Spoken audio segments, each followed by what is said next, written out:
వికసిత భారత్ లక్ష్యంగా దార్శనికతో గడిచిన 10 ఏళ్లలో మన ప్రధాని మోడీ గారు ప్రపంచం మొత్తం మన భారతదేశం వైపు చూసేలా చేసిన పనులేంటంటే చినాబ్ బ్రిడ్జ్ 1178 అడుగుల ఎత్తులో ప్రపంచంలోని అత్యంత ఎత్తైన రైల్వే వంతెన్ని జమ్మూ కాశ్మీర్ దగ్గర కట్టారు.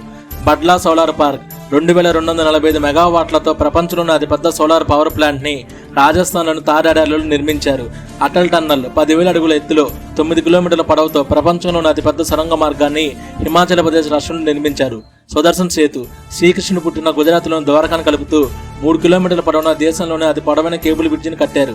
అటల్ సేతు అరేబియా సముద్రం మీద 21 కిలోమీటర్ల పొడవుతో దేశంలోనే అతిపెద్ద పొడవైన సముద్ర వంతెన్ని గోవాలో కట్టారు. బోగిబిల్ బ్రిడ్జ్ అస్సాం రాష్ట్రంలో 5 కిలోమీటర్ల పొడవున దేశంలోని అత్యంత పొడవైన రైలు రోడ్డు వంతెని కట్టారు. నరేంద్ర మోడీ క్రికెట్ స్టేడియం 1,32,000 మంది కూర్చునే విధంగా ప్రపంచంలోని అతిపెద్ద క్రికెట్ స్టేడియం కట్టారు. స్టాచ్యూ ఆఫ్ యూనిటీ 597 అడుగుల ఎత్తుతో మన సర్దార్ వల్లభాయ్ పటేల్ గారి విగ్రహాన్ని నిర్మించారు.